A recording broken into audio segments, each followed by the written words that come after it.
अच्छी सोच एक ऐसा बीज होती है जिसकी फसल लहलहाने में ज्यादा समय नहीं लगता, बहुत जल्दी लहलहाती है। चलिए सुनते हैं आज एक अच्छी सी कहानी। ये कहानी शुरू होती है एक होटल के एक दृश्य से। एक सज्जन है जिनका नाम मिस्टर शर्मा है, जो एक नियत समय पर प्रतिदिन होटल में चाय पीने आते हैं।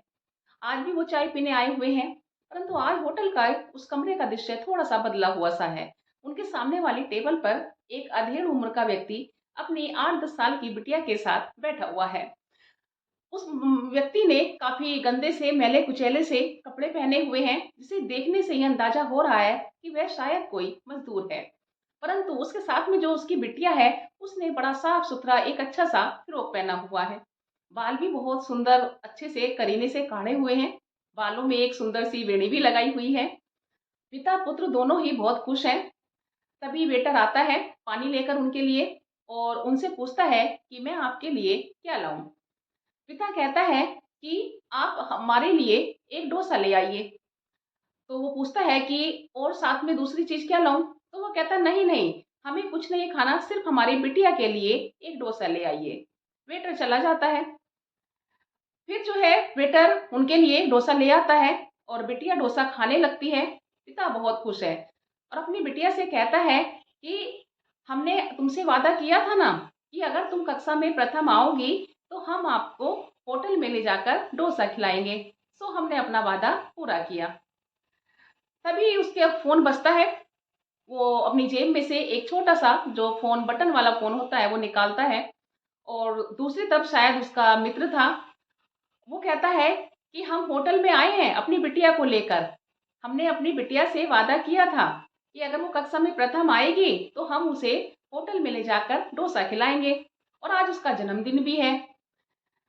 फिर वो एक छोटा सा पोज लेता है और उससे कहता है नहीं नहीं, हम नहीं खा रहे हैं, हमारी सिर्फ बिटिया खा रही है। हम तो घर में जाके दाल रोटी खाएंगे, हमारे लिए तो घर में दाल रोटी बनी है। अब ये सारा वार्तालाप सुनकर मिस्टर शर्मा बहुत मार्मिक हो जाते हैं। ये वार्तालाप जो है उनके दिल को छू लेता है और वे सोचते हैं कि एक पिता, चाहे वो अमीर हो या गरीब, अपनी बेटी के चेहरे पर मुस्कुराहट लाने के लिए कुछ भी कर सकता है। फिर वो अपनी चाय के पैसे देने होटल के मैनेजर के पास जाते हैं और चाय के पैसों के साथ साथ उसे 2 डोसों के पैसे भी देते हैं और उससे कहते हैं कि जो सामने टेबल पर पिता पुत्री बैठे हुए हैं, उन्हें ये डोसे दे देना, परंतु उनसे ये मत बताना कि डोसों के पैसे हमने दिए हैं। तो होटल का मैनेजर उनसे इसका कारण पूछता है तो वो कहता है कि उनकी बिटिया का जन्मदिन है, तो हम अपनी तरफ से कुछ करना चाहते हैं। तो मैनेजर कहता है कि सर, आपने हमें ये जानकारी दी, इसके लिए आपका बहुत बहुत धन्यवाद। परंतु हम उन पिता पुत्री के लिए आज कुछ स्वयं खुद कुछ करना चाहते हैं। तो वो जो है एक डोसे की प्लेट लेकर वेटर को उनके पास भेजते हैं और उनसे कहते हैं कि ये डोसा हमारी तरफ से, होटल की तरफ से है। तो वो पिता कहता है कि क्या ये डोसा आप पैक कर सकते हो? हम इस डोसे को घर जाकर अपनी पत्नी के साथ मिल बांट कर खाएंगे। तो मैनेजर कहता है कि नहीं नहीं, ये डोसा आप यहीं पर खा लीजिए और घर ले जाने के लिए हम अलग से 2 प्लेट डोसा और देंगे और साथ में मिठाई के डिब्बे भी देंगे। आप घर जाकर अपनी बिटिया का जन्मदिन भी खूब अच्छे से मनाना और कक्षा में प्रथम आई है इसकी खुशी भी अच्छे से मनाना।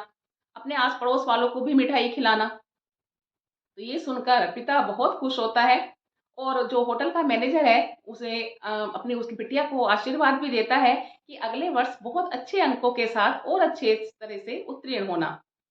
तो हम आपका उस समय भी आपको बहुत अच्छे से डोसा खिलाएंगे। तो वो बेटी भी उनकी उसकी बहुत खुश हो जाती है।